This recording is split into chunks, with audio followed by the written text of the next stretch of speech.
Good morning. We're recording an interview with Stan Schmieg. This interview is being conducted by Terry Ramirez from the Wright State University Veterans Voices Project. The interview is being recorded at Wright State University in the Veterans Military Center. It's 10:30 in the morning on September 17th of 2015. Can you, Stan, talk to us about where and when you were born? I was born in Chicago, Illinois. I was the baby of the family, and that was October 16th, 1941. That was an exciting time. Who were your parents and what were their occupations? My father was William Schmieg, and my mother was Marcella Schmieg. And my mother was just a housewife, and my father owned his own hardware store up in Chicago. Do you have brothers and sisters, and where are you in the lineup? I had one brother and three sisters. My oldest brother and my oldest sister have now passed away, and I have two sisters that still live here in the Dayton, Ohio, and I'm the youngest of the five of them. What are their, do you want to mention their names, or did any of them serve in the military? My brother served in the military. He was in the U.S. Army. He was in from 1952 to 1954. None of my sisters have served in the military, although my one sister that is the next oldest and my next of kin, she had a husband who served in the Marine Corps for 12 years. My sisters' names are Sylvia and Audrey. Sylvia Hann and Audrey Hinders. Which brother served in the military, in the Army? What's your brother's name that served in the Army? William Schmieg. He was William Jr.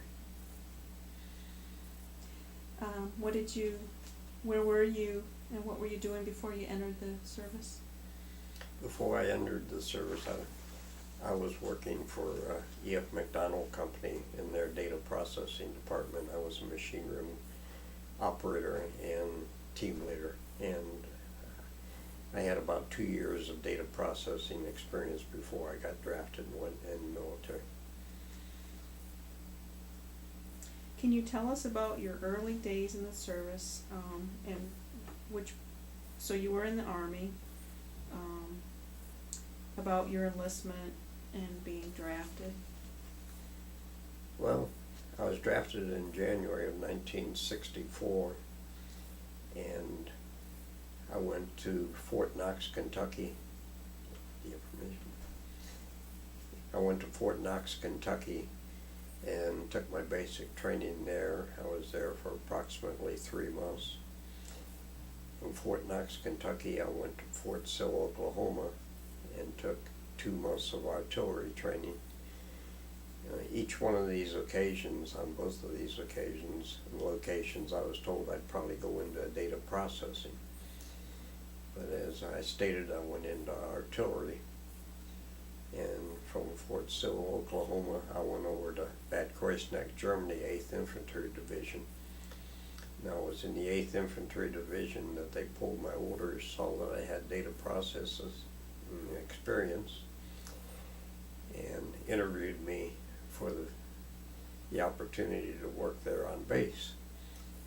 Well, initially, I didn't want to go to the field in artillery, but I also didn't want to key punch. That was where they started you.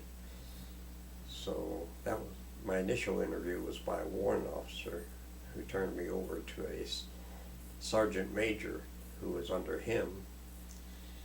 He interviewed me, ran me through the 3rd degree to find out I really knew what I was talking about. He had me wire panels and everything. And he took me back to the warrant officer and said, "Sir, instead of this young gentleman going to the field in artillery," he says, "I want him to start Monday morning in the machine room." So that's how I got my orders pulled and went back into the data processing field. And that didn't take place until you were already in Germany? Correct. Tell me a little bit more about your basic training, the experience, like what was it like, that type of stuff. Well, my basic training was in January, February, and half of March, and it was down in Fort Knox, Kentucky. Very cold. Wasn't the most enjoyable experience. I wasn't used to getting up at 5 o'clock in the morning and staying up to midnight, 1 o'clock in the morning, and back up at 5. But when I look back on it, I can sit here and laugh and say, well, yes, I really enjoyed basic training, and I don't think I'd ever want to do it over again if I had the choice, but at the time I had no choice, so I actually made the best of it.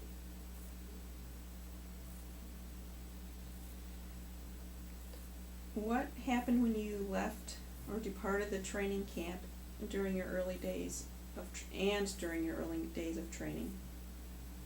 When you left for training? Well, to go to your training? Yeah.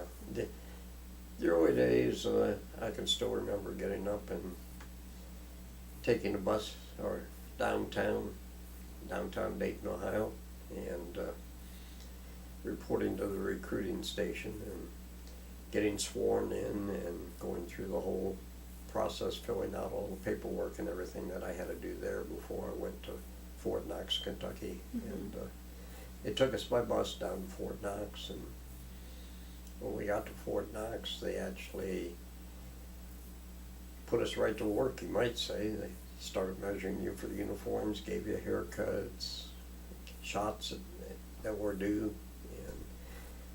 I can still remember that was also a long day because I probably didn't get to bed till about 2 o'clock in the morning, that morning, and back up at 5 o'clock the next morning.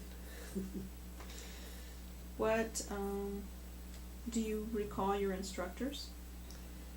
I do not recall my sergeant's name, my drill sergeant's name, but he was a very nice gentleman. He was strictly military. He had been in, I believe, if I remember right, about 10 or 12 years at the time himself.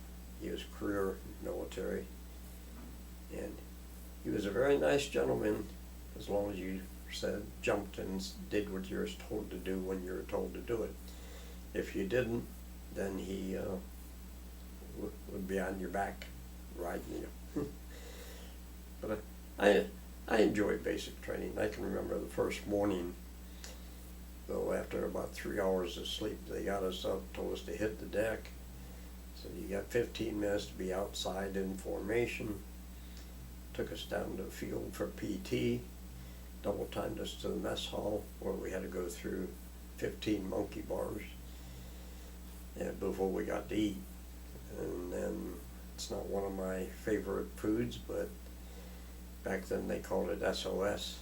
And I says, you gotta be kidding me, after 3 hours of sleep getting this for breakfast, but I says, well, I guess this is the Army life.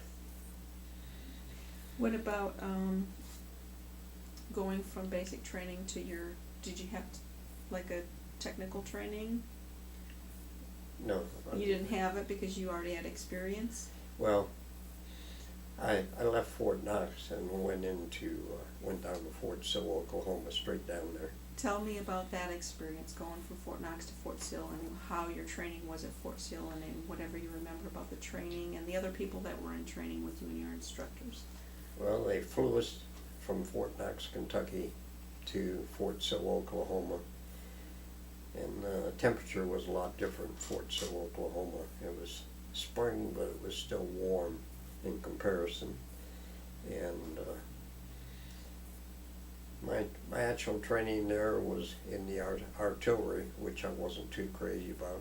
Never really did enjoy, but I learned it. I learned how to break down the equipment. I was trained on 105 millimeter howitzers, and basically they taught us everything down there, and we still had the PT like we had in basic training, but the life environment itself was a lot better. I mean, even though we still had to get up at 5 o'clock in the morning and go to bed maybe at midnight if you were lucky, it was a different environment and different experience. And usually we were off duty like at 4 or 5 o'clock in the afternoon, and we couldn't go well, we could go off base on certain occasions, but most of our life experience was spent there on base, and shining boots and getting uniforms ready for the next day, and full field layout. I can remember one time in particular, we were up at 5 o'clock in the morning till almost 2 o'clock in the morning, had a full field layout. Well, about an hour after we went to bed, sleeping on the floor, they woke us up and said, "We had a sandstorm go through here. You're going to have to clean up everything again." So that night was actually no sleep, and we didn't get back to the barracks until probably, I'd say, maybe 4 or 5 o'clock in the afternoon, and I passed out. I can remember that, and slept till the next morning. Mm-hmm. Did you receive any specialized training? Was that pretty much the artillery training? Was there any other training? No, my only training there was like out on the rifle range and artillery training, but there was no specialized training at that point. What about after you got to Germany? Was there any other specialized training when they switched you to the data side of things? I had experience, but the division, 8th Infantry Division, which I was stationed in, had a bad experience where they had sent a fellow before me to Orleans, France. And say that again? they had a fellow that had been sent before me to Orleans, France, to a data processing school, and he did not do well at all. So they knew I had the experience and I had the background, so they sent me there. That was 10 weeks of schooling, which I aced every course, 100%, and finished. Well, actually, I'll have to take that back. I screwed up on one, and I only got a 98% on it. Well, there's another fellow that he finished first in his class, but I actually finished second in the class.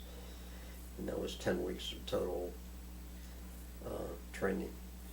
Now, while I was stationed there, we had free time every night to do what we wanted. Most of the people there had to do studying, which I helped a lot of them with.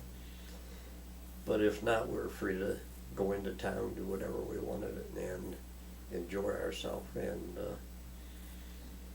I had an experience. I mean, I went up to Paris, France, because Orleans, France is just south of Paris.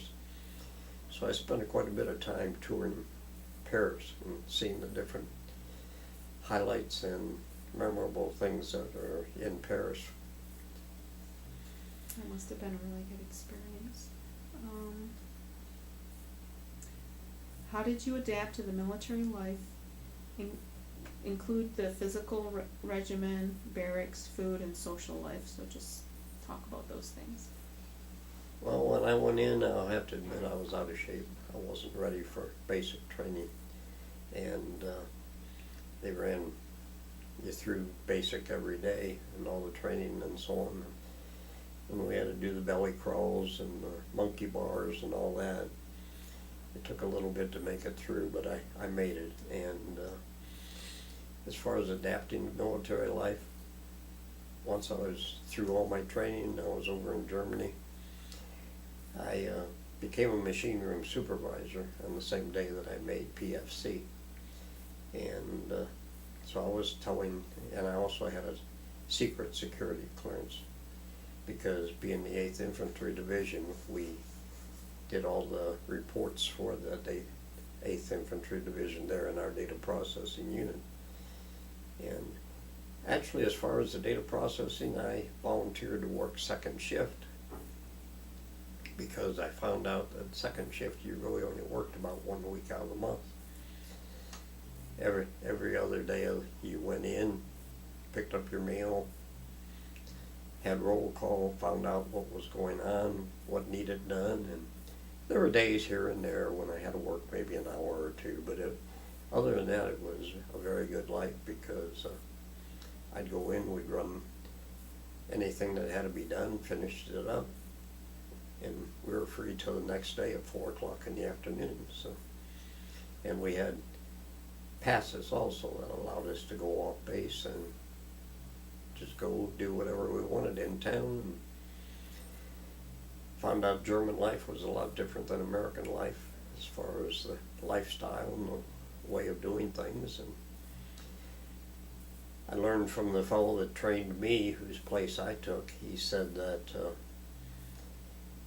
let me show you a few of the tricks. For example, he says, your name comes up on the duty roster for guard duty or KP or whatever.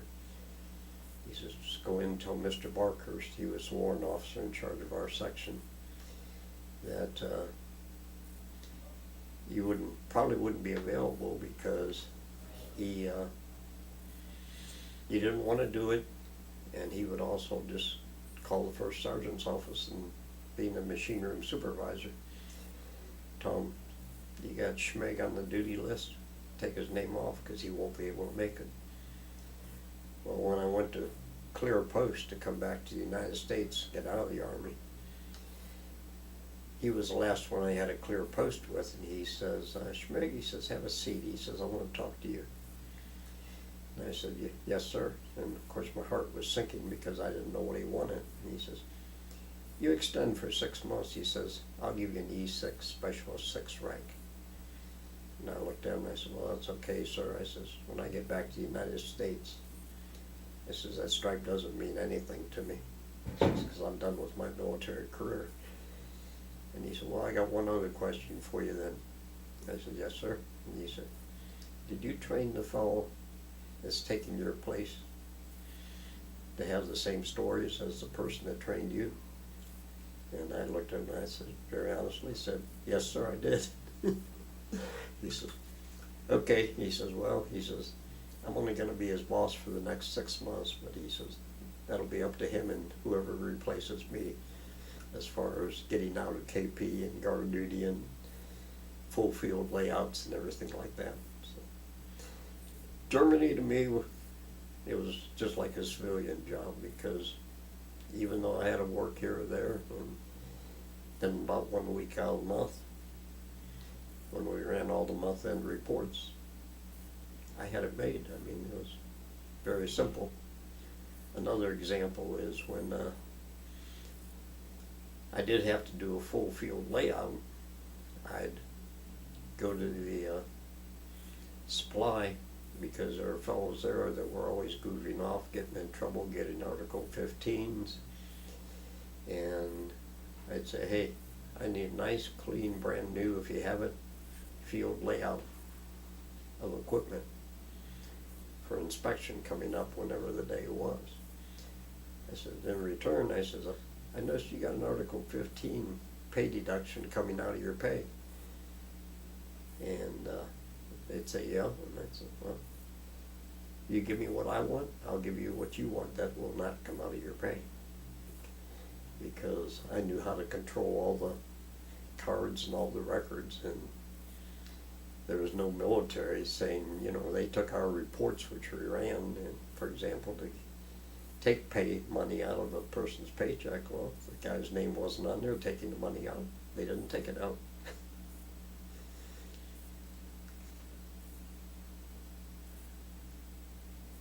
Tell me about the food and the social life in the barracks in Germany. The food, well, actually wasn't too bad. I mean, it was edible. It wasn't the best. We had German cooks, so they were a lot better than the American sergeant that also was in charge of the mess hall. But working second shift, I talked the warrant officer into signing myself and everybody that worked under me, which was 15 men, into separate rations. So because of working second shift, we didn't have to get up at 5 o'clock in the morning and fall out and go through the routines that the people that worked day shift did. And so being on separate rations, we could just go to the PX or get whatever we wanted and pay for it ourselves. I don't recall what the amount was. I do recall my starting salary when I went in was $78 a month.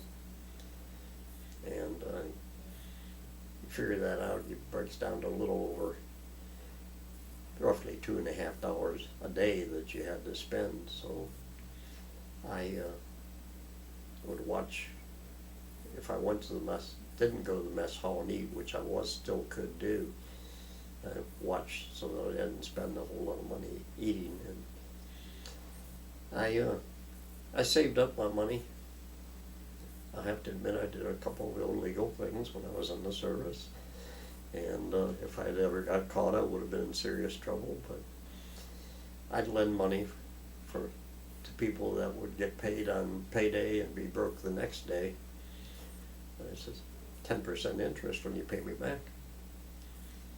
I was also, when I was in there, I was in right after John F. Kennedy, the president, got assassinated, and the Kennedy half dollars came out.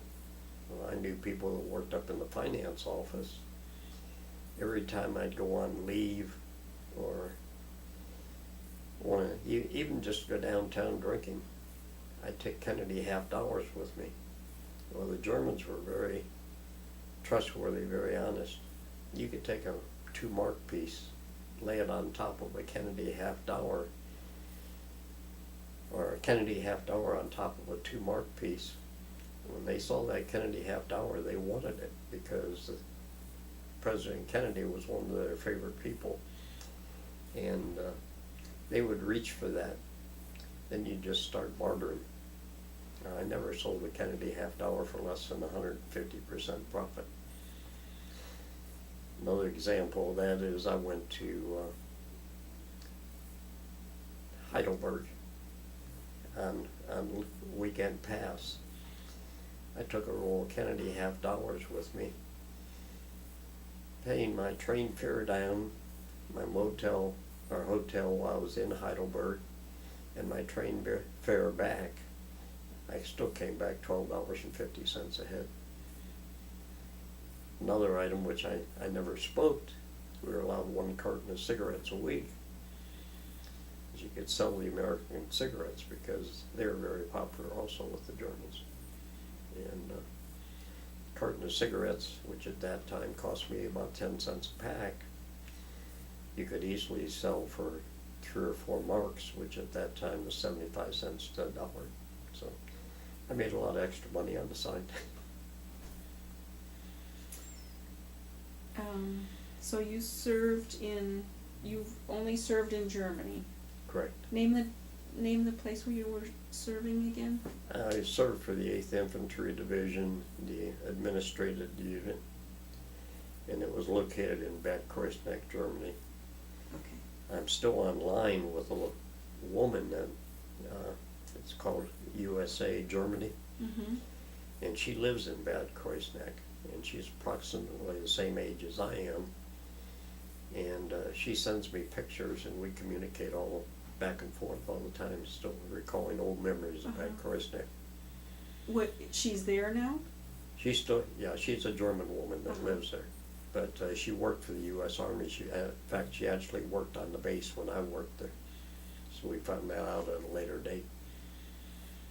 She worked at the base the same time you did? Yeah, she worked in the PX, and she says, I don't remember you because she says, I saw so many servicemen, but she says, send me a picture, and of an old picture if you have one. So I've done that, and she also sent me pictures of when she was working there. Did you recognize her? Pardon me? Did you recognize her? I recognized her faintly, and she even wrote back, and she says, well, she says, I've seen so many servicemen, but she says it's good to have the picture of you back when you were there in the military, of which I brought some with me. Okay. Were you ever on the front lines, or did you see any combat action or witness any combat action? No, the only thing I saw combat-wise was a simulated combat, when we go out to the field for field maneuvers. But once again, I'm being in the data processing unit. All our equipment was mounted in vans, and we did regular casualty reports and reports of combat and all that, simulated. but I never actually saw any combat or war itself. Can you tell me a little bit about your duties and, like what a day was like in data processing, if you were there doing the data processing duties or whatever duties you had? Well, basically, I was a machine room supervisor, but I was a operator also. So I was responsible for taking control of and making sure that 15 men got their duties done when they were responsible to do, and that the reports got out the door. I made a lot of enemies amongst sergeants and lieutenants on up because of the fact that I had a security clearance and some of them didn't. And they'd come in and pick up a report, and they'd want to go walking through the vans that our equipment was in. And I'd have to stop them and say, "Sorry, sir." And I said, "Your name is not on my list as having, or a sergeant, and your name's not on my list as far as having security clearance. You'll have to wait right here. Tell me what you want, and I'll make sure that I get it for you. If it's not ready, I'll make sure that you're notified when it is ready so that you or one of your representatives can pick it up. If one of your representatives picks it up, though, however, they will have to have signed authorization to pick it up." So I can remember an experience there when I got ready to clear base, and I went in, and I knew one of the fellows that worked in the accounting department, and I said, he and I ran around a lot and were good friends, and I told him, I says, "This is also personnel matters. Comes time for me to go home. I'd rather go home on an airplane than a ship." He said, "No problem. I'll make sure you get on an airplane." Well, when I got my orders, I was going by ship to leave Germany. So I went up and asked him about it. And he told me, well, I was on, but he said, the lieutenant pulled my orders because of the fact that he had a person that was due to get out before I was. So he was sending him home on an airplane, even though he had enough time to get home on the ship and get out on time. And so when I went in to say goodbye to this lieutenant, he wanted to shake my hand and said, "Nice working with you, Schmieg," and everything like that. I looked at him, I didn't shake his hand, and I said, "Well, it was nice working with you too, sir, but I says, I think you ought to let your men do their own job and not you making final decisions, even though that is your decision." And I just turned around and walked away from him.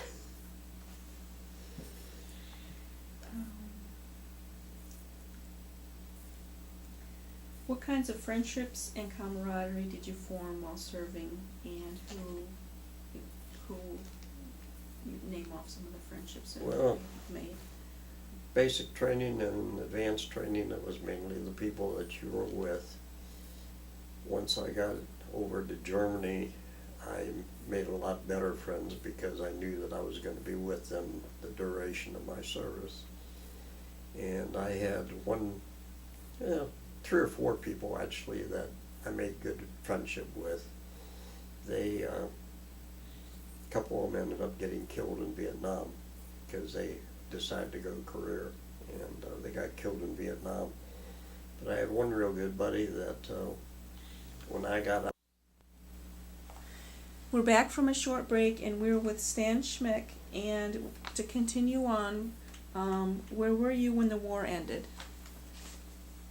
Well, the war did not actually end when I got out of the service.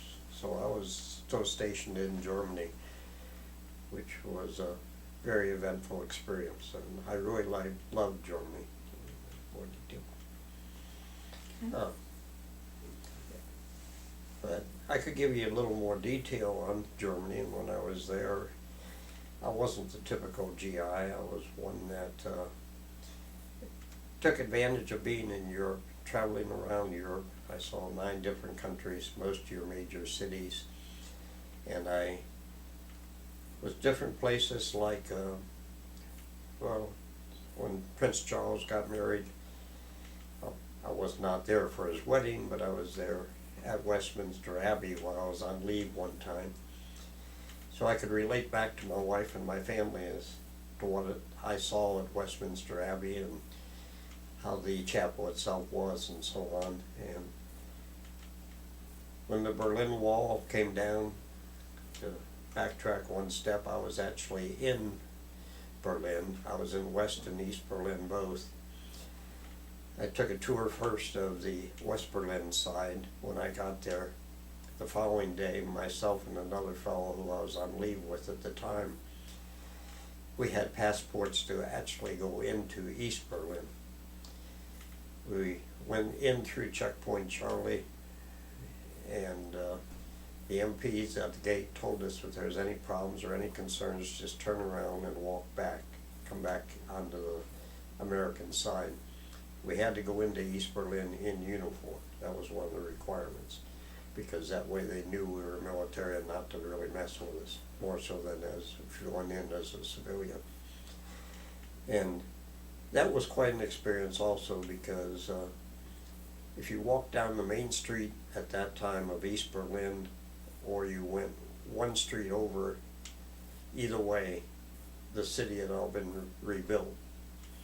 If you went approximately 2 to 3 or more blocks over, there were still war ruins from back when World War II occurred. One of the things I did ask the MP when I came back from, I said, I'm collecting coins every country I go to. I said, is there a place where I can get East German marks? So they directed me and told me about this little, you might say, souvenir shop that was in East Berlin. So I went in there, and I didn't speak a whole lot of German. The fellow that I was with did speak some German. And we asked him and told him what we would like.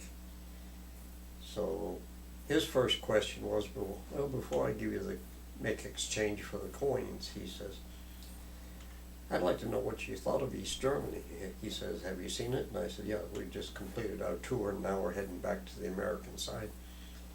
He says, it's pretty bad, isn't it? And I said, yeah. I says, that it is. I says, you know, when you go a couple blocks either side, you still see ruins from the war. Not totally, but a lot of them. And he says, well, he says, when the wall went up, my wife and I tried to escape. He says, my wife, to this day, he said, I do not know whatever happened to her. He says, I don't know if she made it free or if she got captured, killed, or whatever. But he says, I got captured, and he says, I had to come back, went to a concentration camp for quite a while before I was finally released at the end of the war. But he said, I'll be glad to exchange your coins. He says, in fact, he says, I like the West German marks. He says, because they have more of a value than the East German mark has. So I went ahead and got my coins, and I thanked him for his time, and the other fellow thanked him for his time, and we left his shop. When we returned to the Checkpoint Charlie, they asked us, they said, were there any problems? And we said, no. In fact, they said, I learned a lot of information about a fellow that owns this shop that you told me about that I said I wasn't aware of. This fellow himself spoke broken English, but I would say probably about 50-50 German English, but the fellow that I was with, understanding German, he did the translations on the others. But it was really quite an experience, and I also,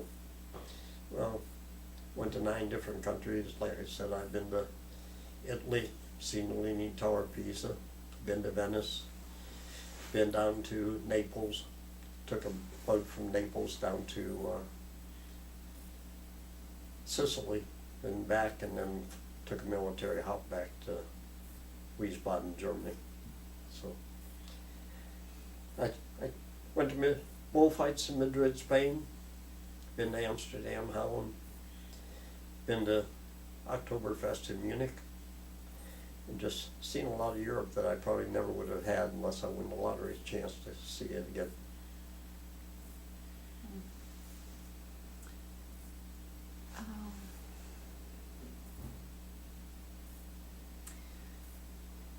How did you return home?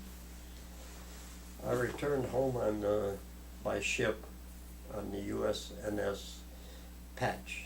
I went over to Germany on the USNS Geiger.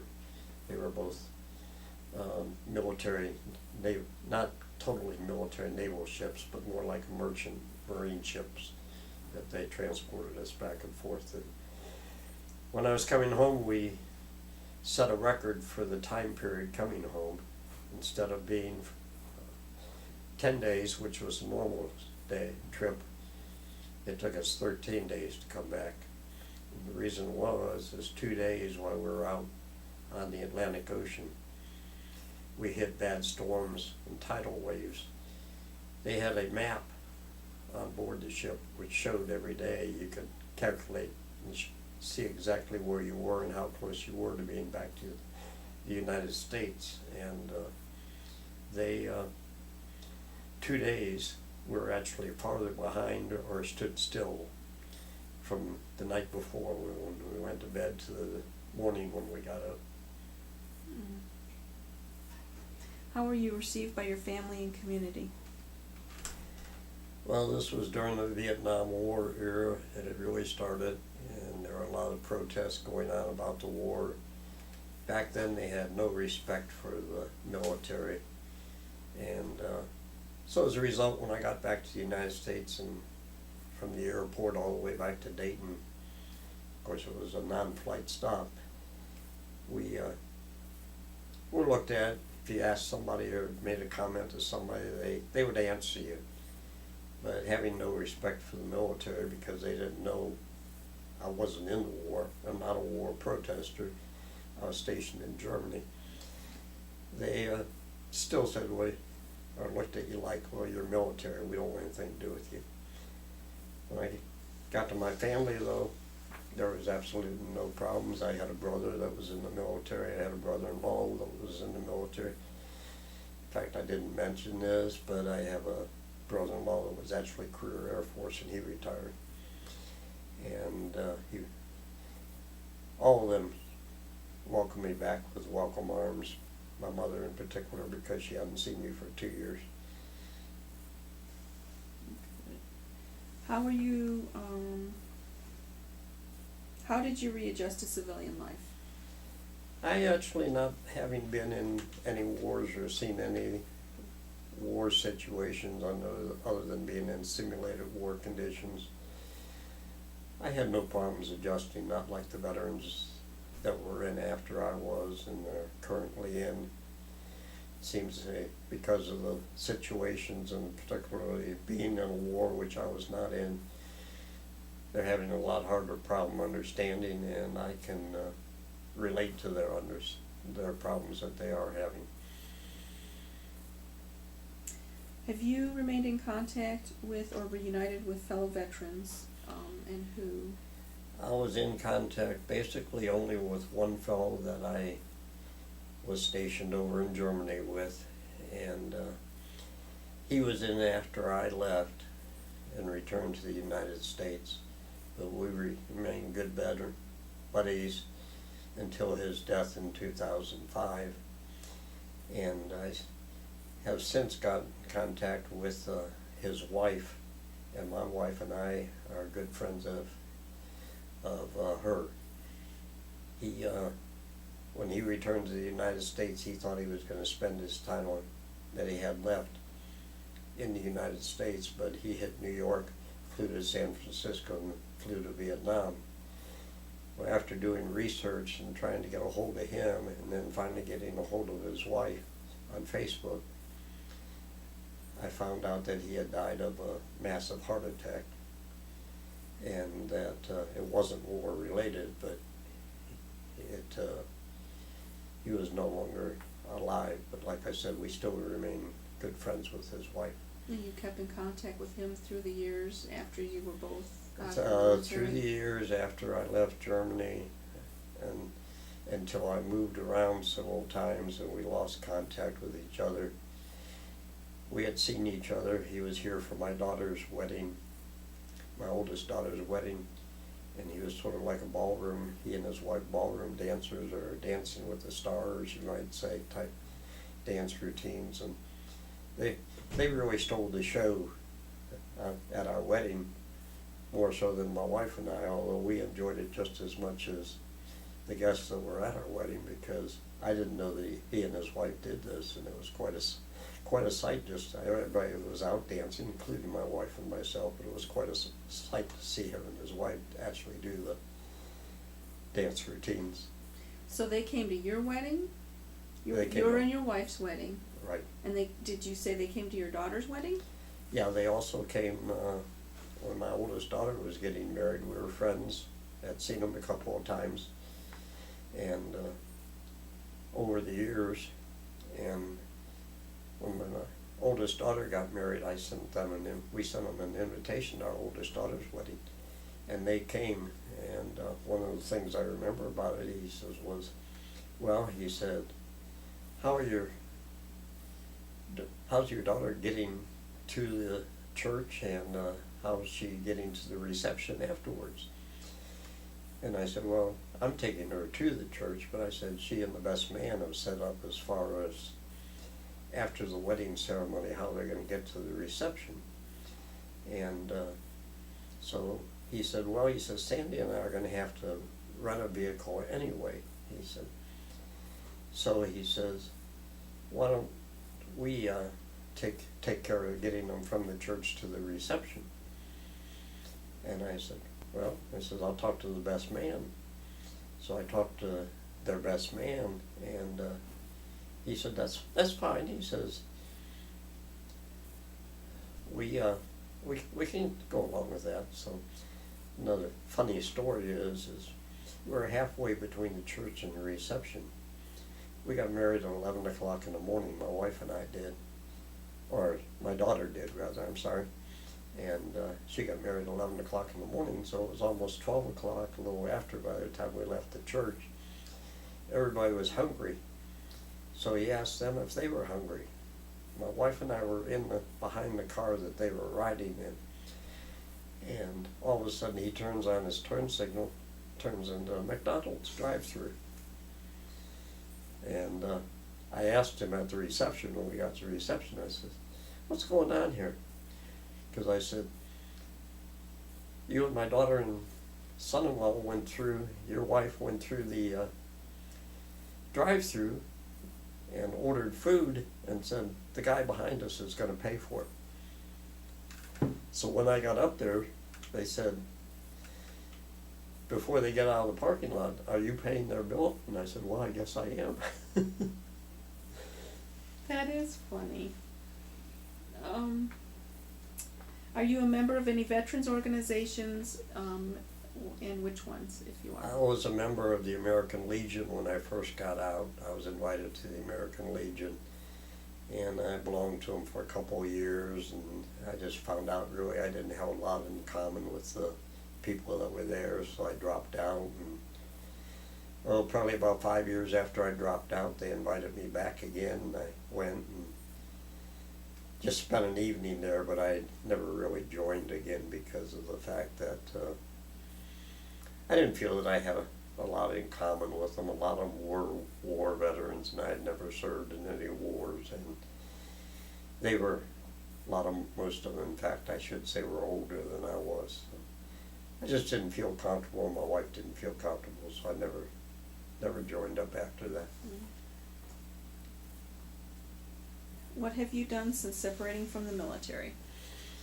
Well, since separating from the military, I went back to my old job, which I was entitled to after I got drafted. That was with E.F. McDonald Company. I left the E.F. McDonald Company, and about 6 months after I went back to my job, one of the women that I worked with, she asked me if I'd like to talk to a fellow that was my boss at the time when I got drafted, because he was looking for data processing personnel.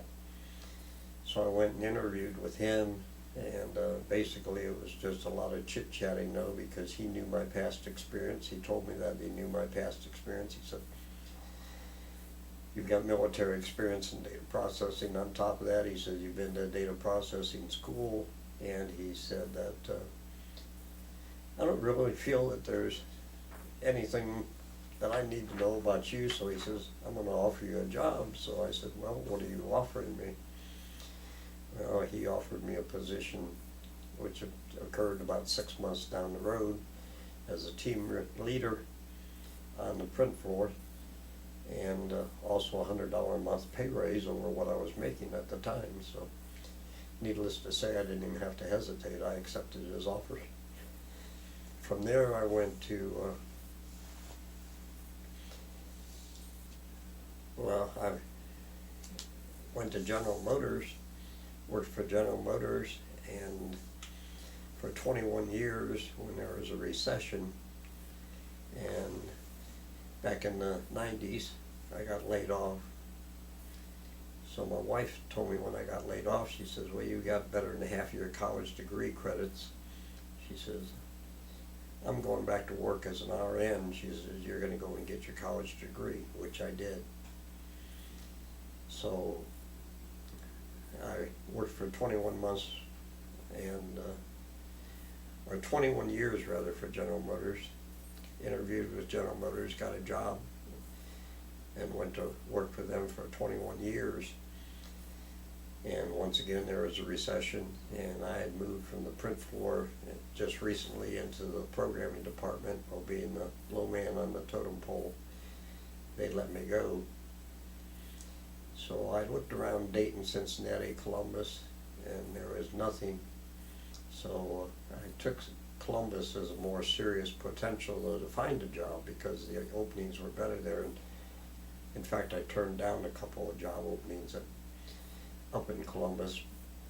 And finally I went to work took an interview at Nationwide Insurance, which after 3 interviews, they hired me. And I worked for them for 10 years. Well, in the interim period of when I worked for Nationwide Insurance, about a year before, I told them I was going to retire in 10 years. We got, a new director of data processing, and his ideal of his employees were they were going to be continuing education. He didn't care what field you were in. Well, I was getting older and ready to retire anyway. So I told my supervisor when we walked out of that meeting, he asked me what I thought, and I says, well, Cliff, I says, I'll see you in a year. And I says, then you'll get my resignation.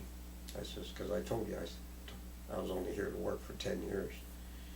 So 2 years to the day before I retired, I walked into his office, and he asked me if I had a problem or what I needed. And I told him, I said, well, you remember what I told you a year ago? I said, you've got my notice. 2 weeks notice, I'm quitting. And I did. Well, after I retired from there, it was just sort of really doing nothing other than, you might say, the honey-do list at home, getting bored. So I went to work interviewed for a job at Reynolds & Reynolds, which was a housekeeping maintenance type work. And I told them that I was only going to be there for 3 years. So, and after interviewing me and watching my boss and her boss pass notes back and forth, and my heart sinking, because I figured they were not going to hire me. They hired me. But the stipulation was it was supposed to be a part-time job, and it ended up being a full-time job. But after 3 years, I retired from there, and since then I've been on my own. I do volunteer work for the Yuba Heights Police Department as a citizens patrol. And I took training for a neighborhood watch association first, and then the Citizens Patrol, which was training where in a 2-hour for 10 weeks course, you learn what a police officer learned for 40 hours in a 10-week course. And I patrolled with the Citizens Patrol then for about 3.5 years total, and finally got tired of it and said, no, this isn't for me anymore, I'm getting too old. And so I resigned from that position. And now it's just being at home, retired, thinking I'd have more time to retire than when I was working or volunteering, but I managed to keep myself busy all day long, That's good. every day. How did your wartime experience affect your life? Well, I grew up, I think, being in the military. I went in, I was a young kid, I had no responsibilities. I could do what I wanted when I wanted. But becoming the team leader on the print floor wartime and actually having to assume responsibility over 15 men, I learned that I had a learned experience for myself. And then of course I got married after I got out of the service, and I had to assume the responsibility of being a husband first and a parent later, and enjoying marriage. Been married for 49 years. I have 7 children, 8 grandchildren, and I've learned to be both a father, a grandfather, and actually one of my daughters lost her job and she's a single mom, so she's moved back in with us. So I'm not only being a grandfather, I'm being a father also to these kids who are now 7 and 6 years old. And military experience and life, I didn't like it when I was in, other than the advantage of being able to travel Europe, see Europe, that I probably would never be able to do today unless I won the lottery. The military experience helped me to grow up, I think, and teach me a lot about being a good employee, being a good leader in the positions that I was in when I was in those positions, and a good parent and a good grandparent. Okay.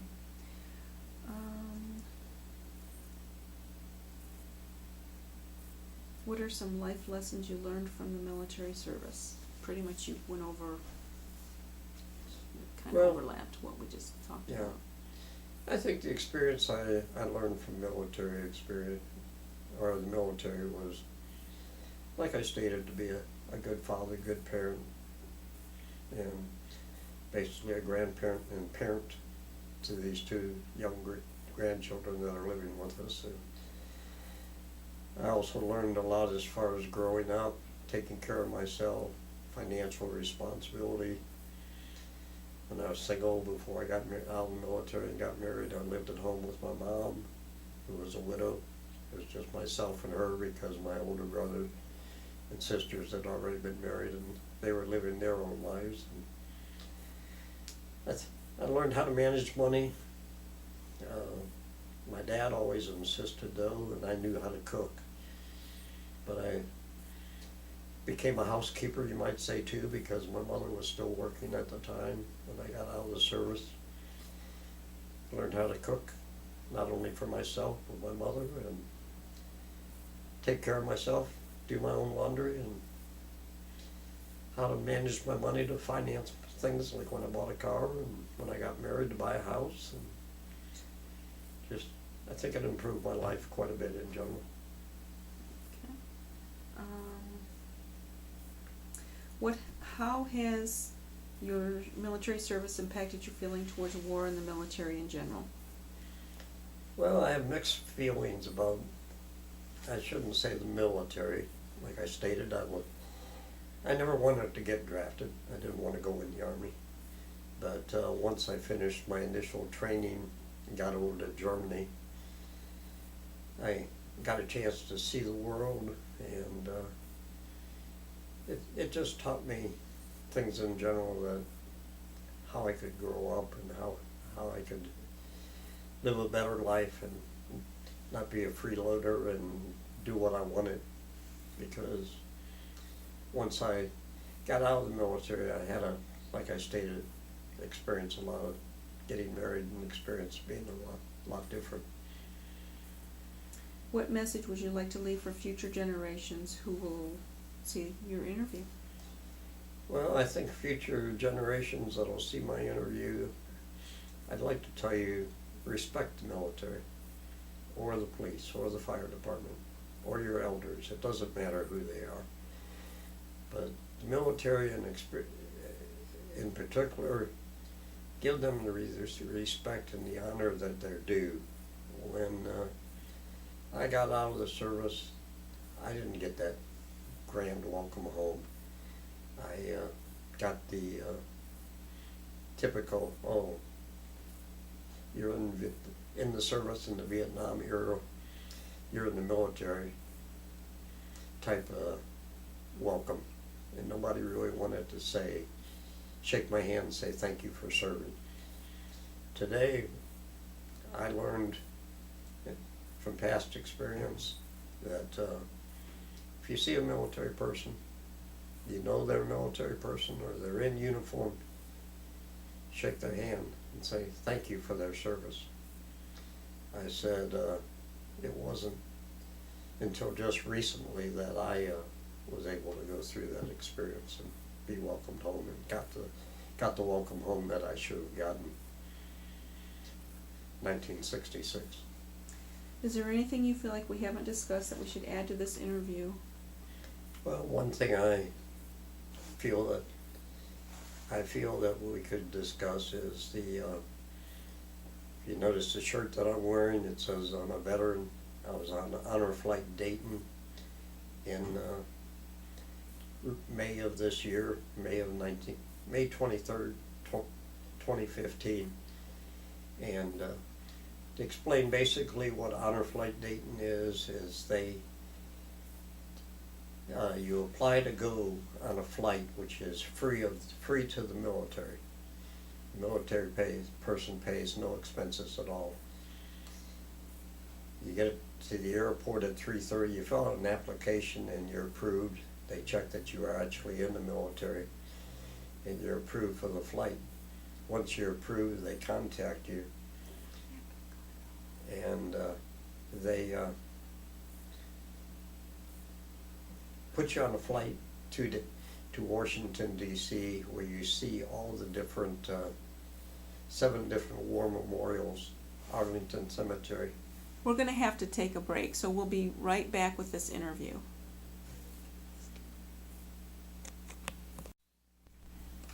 We're back from a break with Stan Schmieg, and so he was telling us about Honor Flight from Dayton. So after you're approved for the flight, what they do is they call you and they give you certain dates that they have open that you can take Honor Flight Dayton, which takes you to Washington, D.C. And so I was approved after I filled out my application, and they called me and they told me, and I took the flight to Washington, D.C. It was a long day. It was almost a 30-hour day. It reminded me of back when I was in basic training because of the fact that you have to be at the airport at 3:30 in the morning to do all the processing. They give us these T-shirts, which I am wearing, and then they treat you like a king or a queen, depending on whether you're male or female, and they give you snacks while you're waiting to get on the plane. Once they're ready, they board you on the plane. When you get on the plane, they assign you to your seat. You go with a guardian. Every military person is assigned a guardian. It can either be a member of your family other than your spouse, or if you don't have a member that wants to go with you, they assign you a person to go with you. In my case, I didn't have a guardian, so initially I asked for a guardian, but when I mentioned it to my daughter, she said, I'll go with you. Now the guardians have to pay their own way just to cover their expenses, but that's why I didn't think she'd want to go. But when I mentioned that to her, she said no. She says, I'll go with you. So it's about an hour flight. They feed you breakfast while you're on the airplane, flying to Washington, D.C., which is about an hour flight. When you get to Washington, D.C., they have a group in Washington, D.C. at the airport that actually are volunteers that will shake your hand, greet you, say thank you for being a veteran. And after they get everybody off the airplane, they load you on buses. And it's a long day after that because there's no breaks in between other than lunch or bathroom breaks, where you see all these different war memorials. Myself, it was like Vietnam because I was in during the Vietnam era, but they also take you to World War II, Korean, Iwo Jima, Air Force Memorial, Navy Memorial, and at the Air Force Museum or Memorial, they took a break and we had lunch there, which was a box lunch, which was a nice sandwich, drink, cookie, potato chips, furnished by, I'll make a plug for Arby's. And after that, you get back on the bus and you continue your tour of the different things. Now, the last place that we went to was the changing of the guard in Washington, D.C., in Arlington Cemetery. And the changing of the guard was very interesting and very informative, you might say. I had never seen it, even though I had been to Washington, D.C. in the past. And after you leave there, well, while I was there also, we had time before we had to get back on the buses after the changing of the guard. So they pointed out to us right there by the changing of the guard was Eddie Murphy's grave. And Eddie Murphy was an actor and military person. So we went and saw his grave, and then they loaded us back on the buses, and they took us to a dinner, which was a smorgasbord, and they fed us a real good dinner. Took about an hour and a half there, and then we got back on the buses and went back to the airport, which we had another rousing send-off for. Well, they found out while I was on this flight that I had been to several of the homecomings for the veterans when they returned from Washington, D.C., which is volunteers that come out and greet the veterans, welcome them back, cheer for them, applaud for them. They get to go back into the terminal, so they told me do not tell anybody what's going to be ahead for them. So I didn't. I had a couple of people ask me if I had any idea, and I just had to lie to them and say no. But when we got down there, we were greeted from the time we got off the airplane all the way from the upstairs to the downstairs. And when we got downstairs, there was actually a TV camera there, Channel 22, which welcomed us back, and military people, mainly Air Force, because Dayton, Ohio is the home of the Wright brothers and the Wright-Patterson Air Force Base. So, but a lot of other people shook my hands, and when we all got assembled, and after that was over, they had an official formal greeting, welcoming us back, thanking us for our service, played the national anthem, and then we were free to leave after that. But like I said, it was a long day. It was almost a 30-hour day, and I felt like I was back in basic training when it was done. I slept all the next day. Well, that concludes our interview. I just want to say thank you, Stan, for coming in and sharing your story with us. Thank you.